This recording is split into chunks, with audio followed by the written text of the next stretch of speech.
So here we are at Nyborg, partway through turn 5. Trying to think what happened.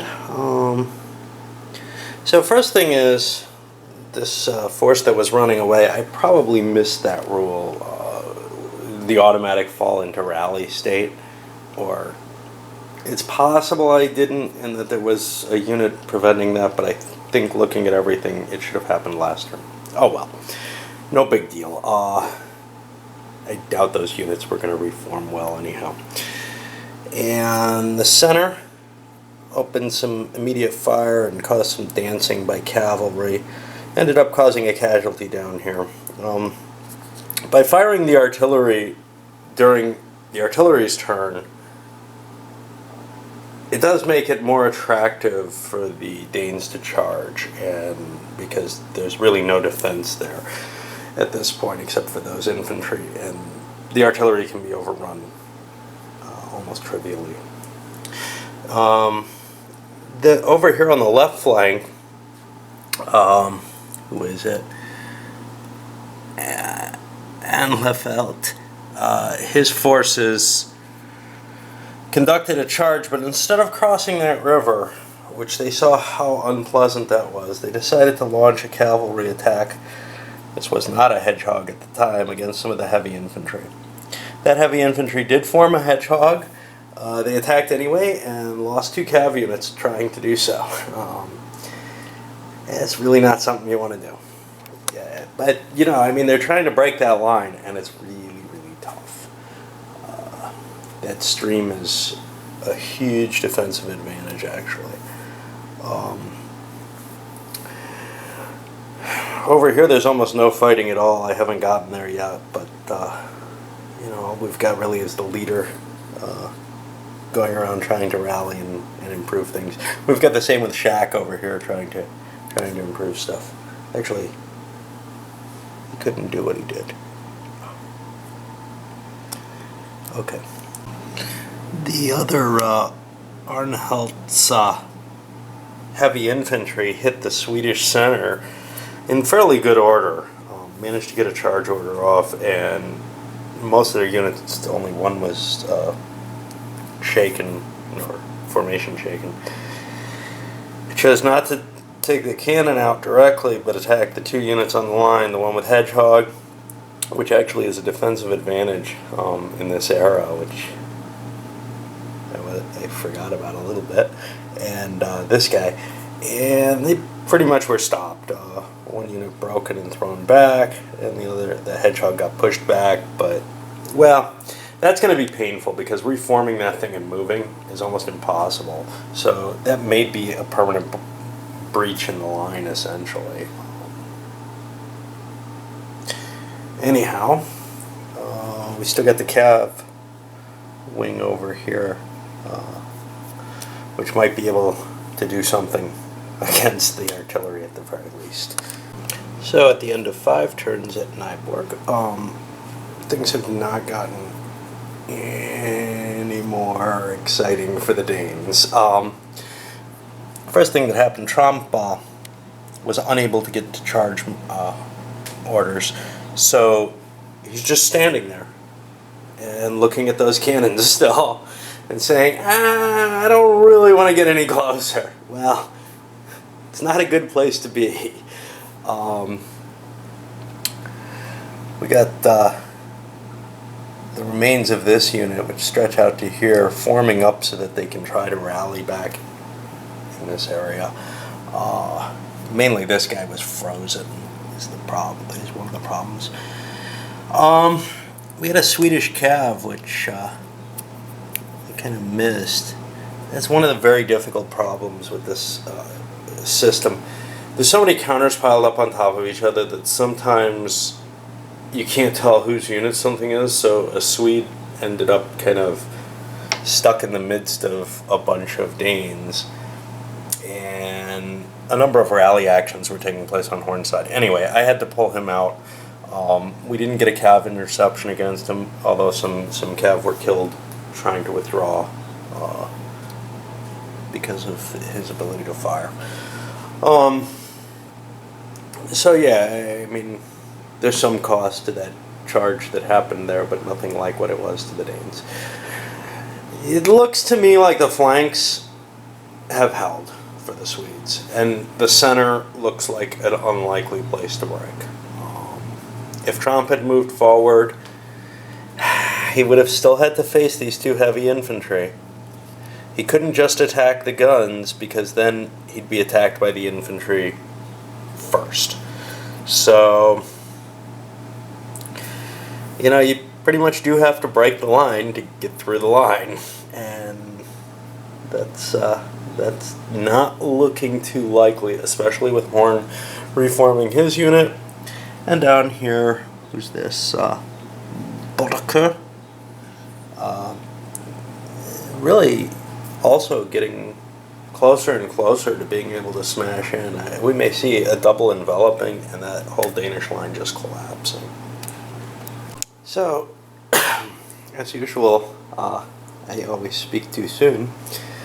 We have the center cracking, actually.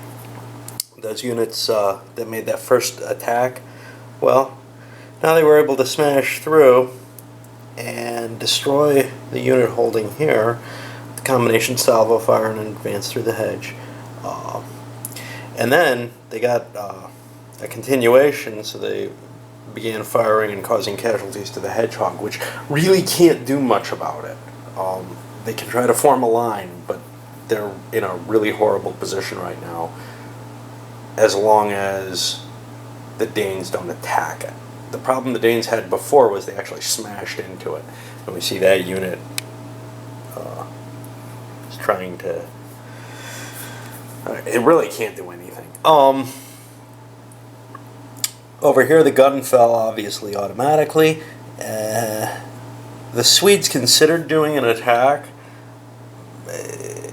in reaction, but instead they're going to hold off till their turn, assuming they get one before these guys go, and fire into that force first in order to weaken it and then make the attack. But that center is beginning to look weak, and I'm going to need to bring forces up.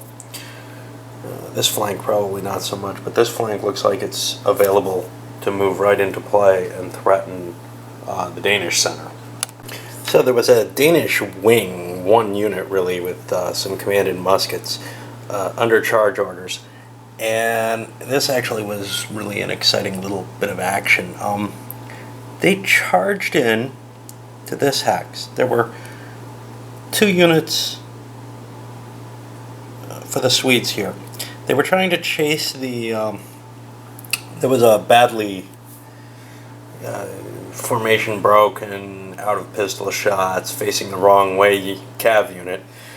But a fully formed unit charged across the stream, attacking them, pretty much at even odds. That was destroyed in the attack. That's just kind of how this works, is because of the 10-sided die, as long as there's no modifiers, you can be destroyed. And I forgot kind of the feel of this. This is how my first wheeling cav battles were. You really don't want to engage unless you have at least a couple pluses. You're taking too much of a risk otherwise, but I think these risks had to be taken here. So anyway, the Danes countered, attacking across the river at the broken unit, and again, they were on the 0 table all told. And they were eliminated. My dice have problems. So then the unit that was broken was forced to actually pursue, and it didn't pursue off the map, just into this hex, and ran into some heavy infantry with artillery attached, who did 2 casualties to it. So we had a bloody exchange involving, 3-4 units all at once, and there's really only, out of the 3 cav units that were involved, there's a grand total, and we're talking 4 strength points each or whatever. There's a grand total of 1 strength point left. So Stenbach in the center brought some force to bear, knocked out one of the Danish units, and is moving against another These are actually Danes or Dutch. It's hard to tell under all the piles.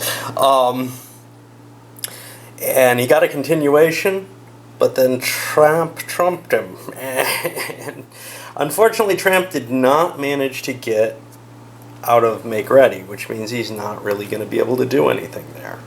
I can't pass, so I'm not quite sure what to do. I'm going to have to move something, and that probably means causing this artillery to get a shot. Horn got charge orders and managed to sweep aside whatever was left of this guy's command that was still in the front. That's Quast's command. All he's got left, I think, is this thing. Oh no, this guy's still here. That repulsed some of Horn's troops. Not much there. Horn managed to get a continuation, but all those units are formation broken, so he wasn't able to get out of charge to fix that, and he's stuck where he is. I'd be doing something with Shank, though. Hold on. Who is that? That's not Shank. Sulzbach.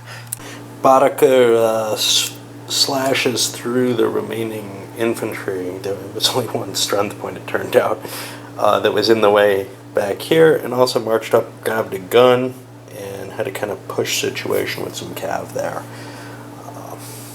Now all we got left is the rallies on the Danish side. And that's the end of turn 6. Not much happening here. We see both flanks for the Swedes engaged, but now they have to recover after having done so. They're really not prepared for another assault. It's one thing one definitely learns in this game. If you keep pressing an attack after you've engaged, it probably isn't going to go well. You might win, you might not, but it's much, much better to prepare your troops and then launch an attack. And that's pretty reasonable across the board for me. I feel that way about most games. But anything with hand-to-hand, the closer you get to the strict melee games, the more and more important it seems to be. And in this one, it's very important. Perhaps more so than even the ancients, for whatever reason. These formations are very, very delicate. One thing that I want to bring up that I would have brought up, that I would bring up in a review, but I may forget it. I've got so many games in this particular box to play before I'll do a review of it. This whole series does a really great job for me of getting the tactical level at a certain right level. Which is to say, I think any tactical game that doesn't feel like almost second nature once you're a little used to it, fails. And this one, sure, there's a little bit of a learning curve, but once you've played a little bit, it feels very comfortable to play another turn, whatever, another game. Same thing with some of the GMT games that I think this is most similar to the Men of Iron series, the Ancient series, the Great Battles of History series. They have that same sort of flow. And this is the same thing with the Gamers games, with Terrible Swift Sword, with all kinds of good tactical games. I don't feel like, for me at least, it's the same with something like Advanced Squad Leader. I feel like I'm constantly having to pick up the rules and look up some little case that I want to take care of, etc. So that's just a little higher, a little more complex than I really want to play at a tactical level. I can appreciate the game greatly. On the other hand, there are games that maybe have a lower learning curve than this. I would think the old SPI quads or whatever.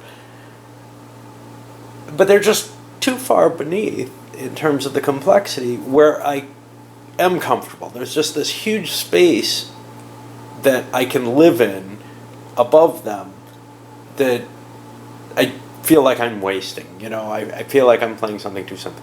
And Breitenfeld, the old SPI quad version, feels like it's in that. I can have a great time with the game, but it's really no more effort to play this. And I feel like I have a lot more technical insight into what is going on. A lot more detail. I mean, it may or may not be terribly more historic. I think this is, but I just wanted to get that off my chest, as it were. All right, let's load this one up.